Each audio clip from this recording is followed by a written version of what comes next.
Malachi was the last prophet of the Old Testament, a powerful voice rising amid the spiritual silence of Judah. Living in a time of rebuilding after the Babylonian exile, he stood as a spokesman for God in an age marked by indifference and corruption. His name, meaning "my messenger," carried the weight of his mission, to call the people back to their covenant with the Lord, denouncing injustice, unfaithfulness, and neglect in worship. No one knows exactly when Malachi was born, but many believe it may have been on a quiet night in the hills of Judah, when the stars shone above like sentinels watching over a land being rebuilt. The people were returning from Babylonian captivity, bringing not only the bitter memory of suffering, but also the hope of restoring what had been destroyed. The temple was rising again, its stones still covered in the dust of human labor, mingled with the longing to reconnect with God. Malachi came into the world during a time of struggle, but also of promise.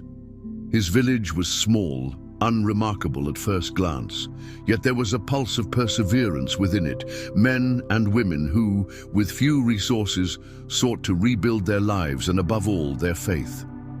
It is said his parents were humble people, simple laborers who taught him the stories of Moses, Elijah, and the great deeds of the Lord that shaped Israel's past. From childhood, Malachi showed he was different. He was a quiet boy, but the brightness in his eyes revealed depth and restlessness. He loved listening to the elders, especially when they spoke of God's promises to his people. While other children ran and played, he could often be found walking through the fields, thoughtful, as if trying to understand something far beyond his years. As time passed, Malachi began to grasp the meaning of his own name. One evening, as he sharpened an old tool, his father said with pride, "You are our messenger, Malachi. God has plans for you, even if we don't yet know what they are." The boy's eyes shone with curiosity as he tried to absorb those words, not yet understanding their full weight. In those days, names in Israel were never chosen at random. They carried stories, destinies, and often a purpose still waiting to be revealed. My messenger. The sound of those words seemed to echo inside the boy's heart. He heard them in whispers, in the elders' conversations, in the wind sweeping the fields, and even in his own dreams. Soon he noticed that those around him expected something from him, even if no one said it aloud. He was different, though not in a loud or noticeable way. His difference appeared in the quiet moments, when he listened intently to the scribes' teachings or observed the sacrifices in the restored temple from afar. Inside him burned a unique fire, as if he carried a message before even knowing what it was. And as he grew, the world around him changed as well. The days were filled with doubt and a faltering faith, like a rope ready to snap. The name Malachi sounded like a promise waiting to be fulfilled, but what would he do with that calling? He felt something approaching, something that would transform not only his life, but the life of the entire nation. Judah was still slowly rising from the ruins. The stones of the temple gleamed under the sun, but the hearts of the people seemed heavier than ever. The physical rebuilding was complete, but the spiritual one remained unfinished. Malachi, now a grown man, observed everything with discerning eyes. He walked through the markets, where merchants argued over false measures, or passed by houses where neighbors whispered about unpaid debts. Injustice grew like weeds among the wheat. The temple, rebuilt with such effort, was meant to be the spiritual center of the nation. But what he saw were careless priests, offerings made without reverence, and a people indifferent to their covenant with God. The promises of blessing and prosperity felt distant, while murmurs of doubt echoed among the people. "Does God still care about us?" some asked almost defiantly, while others whispered in fear. Malachi couldn't explain it, But something was different about those days. Every averted gaze, every careless sacrifice, every lie seemed to ignite a flame inside him. He remembered the ancient stories, how the Lord called prophets to correct his people's path. Could he be the next? The thought brought no comfort, only the weight of a growing responsibility upon his shoulders. Mornings in Judah were filled with the cries of merchants and the hurried steps of crowds in the marketplace. But for Malachi, those sounds began to fade. Something within his soul was calling him to quieter places. Often he would climb the hills surrounding his village, away from the noise, to pray and seek answers that always seemed just beyond his reach. There, beneath the vast sky, he felt the presence of something greater, something whispering through the wind and the leaves. It was during one of those moments that everything changed. Malachi could not describe exactly what he felt. Words seemed insufficient to express the intensity of the experience. For a brief instant, his mind was filled with a clarity he had never known before. He did not hear an audible voice as from someone beside him, yet the words came unmistakably, engraved in his heart. "You will be the messenger, Malachi. Go and proclaim." The young man stood still, eyes fixed on the horizon, his heart pounding. He knew his life would never be the same again. The responsibility that once felt heavy now burned within him like a living flame. God had spoken. There was no longer any uncertainty. As he descended the hill, he noticed that people's eyes seemed different. Perhaps it was only his imagination, or perhaps something real. But he felt deep within that he now carried something new, something others could not yet see. Malachi knew he needed to prepare the people. But where should he begin? The temple, the priests, the people. Everything seemed out of order. He needed courage, and more than that, discernment to understand what the Lord wished to communicate to the nation. The silence within the temple was almost deafening to anyone who truly listened. A silence that spoke louder than footsteps echoing on the stone floor. Malachi entered the main courtyard and observed the priests from a distance. They moved through their routines mechanically, more out of habit than holiness. Their garments, which should have reflected purity, were as worn as the zeal with which they performed their duties. Then he saw something that made his chest tighten. A lame lamb being brought to the altar, an insult to divine law. And yet, no one seemed to notice. Worse still, no one seemed to care. He stood there for a while, watching every gesture, every empty expression that revealed how deeply apathy had taken root in the hearts of the spiritual leaders. When he finally gathered courage, he approached the altar to speak with one of the priests. But before he could utter a word, he was dismissed with an impatient gesture. "Come back later, boy." "We're busy," they said without even looking up. Malachi stepped back but did not give up. He knew he had been sent by God to expose error and remind those men of the sacred covenant they had forgotten. But how could his voice be heard if even the teachers of the law seemed blind to the truth? He would have to find a way to speak, even if his words were ignored.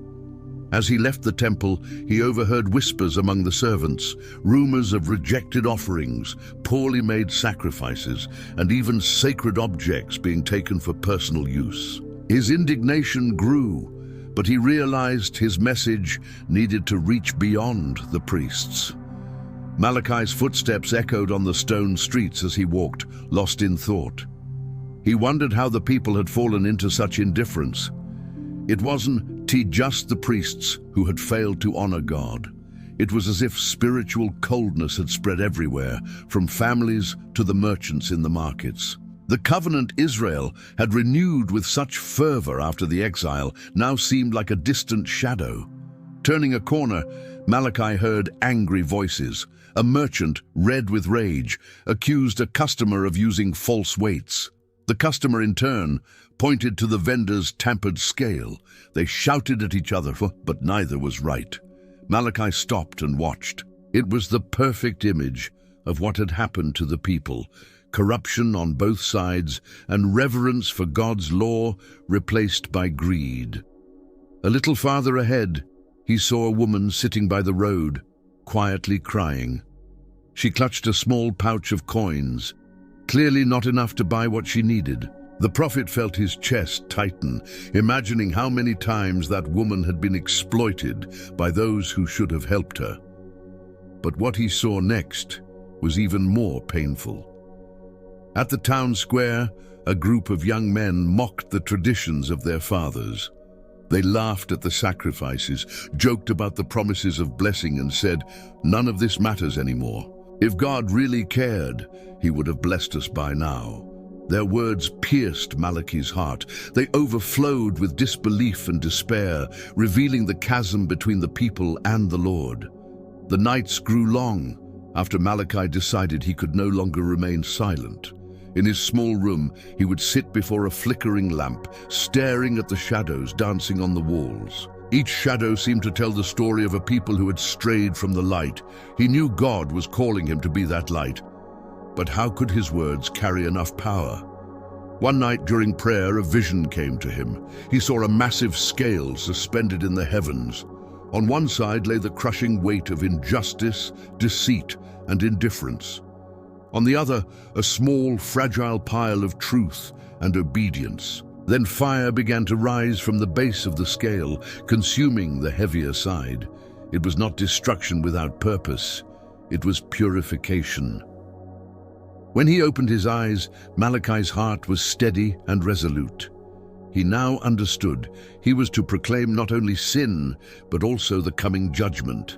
In the days that followed, he walked through the streets with new purpose. But wherever he went, the signs of corruption surrounded him. Men wearing tattered clothes from unjust debts, hungry children ignored by those carrying baskets full of bread. And even in the temple, where justice should have flourished, the air reeked of impure sacrifices. He knew his mission would be hard. The people had grown used to living as if God were distant, as if his promises were just old stories. But Malachi also knew the Lord was about to reveal himself in a way that could no longer be ignored. The question was, would the people be ready for what was coming?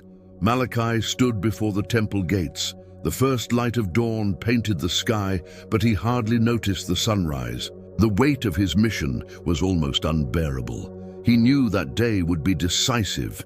He had to speak, to remind the priests of the covenant their ancestors had made with God, a covenant first established through Levi, the one who led the sacred service with fear and reverence. With steady steps, Malachi entered. The temple was silent, but not out of devotion. It was the silence of indifference. Some priests moved slowly, as if their service were nothing more than an obligation. Others whispered among themselves, preoccupied with trivial matters. Malachi watched, feeling the fire rise within him. He stepped forward to the altar and waited until curious eyes began to turn toward him. "Do you remember the covenant with Levi?" His voice rang out, firm, yet filled with sorrow. Some stopped, confused. Others pretended not to hear. He continued, "Levi walked with God in integrity. He honored the Lord with his words and his life.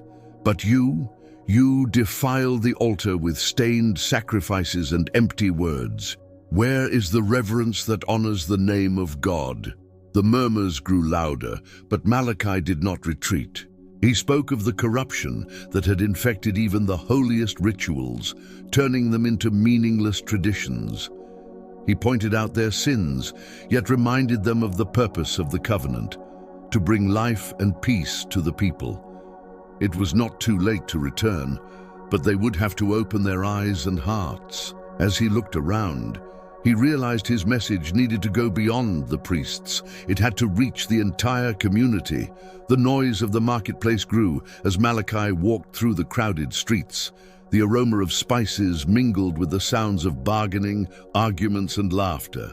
But amid all that movement, he felt a deep emptiness. People carried on with their routines as if nothing were wrong, as if their daily sins were as common as the air they breathed. There, in the midst of chaos, Malachi understood that his next message needed to be heard. He climbed onto a stone to stand above the crowd. Some gathered out of curiosity, others cast wary glances. "Listen," he cried. "God will send a messenger to prepare the way before him. He will come before the Lord, like a refiner's fire, like soap that cleanses even the deepest stains." His words echoed through the market, filled with urgency, causing even the most distracted to stop for a moment. Malachi continued, describing the messenger who would open the way for something greater, something the people did not yet understand. He spoke of a fire that would refine not only gold and silver, but also human hearts. "Who can endure the day of his coming?" he asked. The silence that followed spoke louder than any answer. People began to whisper, trying to make sense of his words. Could this messenger already be among them? Malachi knew his words sounded like riddles, but he also knew they were necessary. His voice had to pierce minds and hearts, preparing everyone for what was to come. As the crowd dispersed, still murmuring, the weight of his mission grew heavier. There was more to say, more to reveal. The Son of Righteousness had not yet risen. The nights in Judah felt colder, but Malachi did not feel the chill. He walked through the empty streets, his thoughts swirling like the wind around him. There was something that needed to be said, something that could not wait. In his visions, he saw a light rising on the horizon, a brilliant glow that dispelled all darkness. That light was not merely a sign, it was a promise, the Son of Righteousness. The next morning he climbed a nearby hill where many could see and hear him. People began to gather, drawn by the power of his words and the authority that flowed from his voice. He raised his hands for silence and began his proclamation. "The day is coming," he said, "a day like no other, when the righteous will be healed by the Son of Righteousness, but the wicked will be like straw consumed by fire." Murmurs spread among the listeners. Some looked to the sky, expecting the sun to appear at once. Others frowned, uncertain of what his message meant. But Malachi did not stop. He spoke of a future where those who fear the name of the Lord would leap like calves released from their stalls, free from their chains, overflowing with joy. It was an image that brought smiles to some and chills to others, especially to those who knew they were not ready. "Remember," he cried, "the Lord keeps his promises, but who among you will be prepared for that day?" His voice echoed through the valley as he looked out at confused and in some cases frightened faces. Malachi gazed toward the horizon, where the sun was setting behind the hills, as if the heavens themselves reflected what he felt in his heart. He knew his time was drawing to an end, yet his voice still had to be heard one last time. Gathering the people once more, he spoke with a passion never seen before. "Remember the law of Moses," he declared, his voice cutting through the wind that swept the valley. "Recall the commands the Lord gave at Horeb for all Israel." His words were both warning and plea. He knew the people, growing ever more distant from God, needed an anchor, something to keep them steady as they awaited the fulfillment of divine promises. But Malachi was not finished. He announced that something great was about to happen. "I will send the prophet Elijah before the great and terrible day of the Lord comes," he proclaimed. A murmur rippled through the crowd. "Elijah?" some repeated, incredulous. "The one who faced kings and called fire down from heaven? How could that be possible?" Malachi looked at the faces before him. In some eyes he saw hope, in many others, doubt. "This prophet will come to restore," he continued, "to turn the hearts of fathers to their children and the hearts of children to their fathers. For if this does not happen, the land will be cursed." The silence that followed was heavy, as if each person felt the weight of the choice before them. Malachi knew these would be his final words to the people, yet the story he helped to write was far from over. The messenger stepped out of the scene, but the fulfillment of the promise drew near. The days that followed Malachi's final message were wrapped in a strange silence. It was as though the weight of his words hung over everyone, echoing through every corner of Judah. Some gathered in small groups, debating what he meant by Elijah's return. Others dared not even mention his name, as if remembering would awaken fear of judgment. Malachi, meanwhile, no longer sought the crowds. He knew he had fulfilled the call God had given him. In his solitary walks, he watched families at their doorsteps, merchants in the marketplace, and priests in the temple. He understood that now the response depended on each person's choice. Yet in his heart, he felt that most of the people were still unprepared. Over time, Malachi's memory turned into whispered legends. Some said he had gone up into the mountains, disappearing like many prophets before him. Others believed he still walked among the people, watching and waiting for his words to come true. But no one knew for certain. What was undeniable was that the void left by his voice marked the beginning of a long, silent wait. For more than 400 years, the heavens would remain quiet. God's promises seemed distant, and hearts wavered between hope and doubt, and yet Malachi knew the Lord's plan never fails. The messenger he had foretold, the one who would prepare the way, would soon come. The silence that followed his departure was not merely the absence of sound. It was a time of waiting, a space in which the prophet's words echoed in the hearts of all who still sought truth. For 4 centuries, Judah lived in the shadow of his warnings and his promises. The Son of Righteousness, the messenger, the purification, each of these images remained alive, even when it seemed God was far away. Malachi left behind more than words. He showed the weight of faithfulness in times of doubt. He faced apathy, corruption, and despair, with a courage that only unshakable faith can give.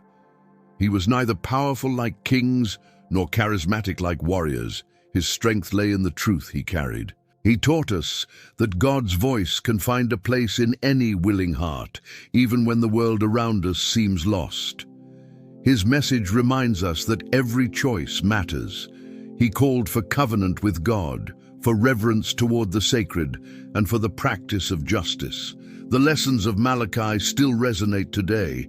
We are called to reflect on what we offer to the Lord. Are our sacrifices pure? Is our worship sincere? Are we light amid the darkness? Above all, Malachi taught us about hope. He prepared the way for something greater, something that would change the world forever.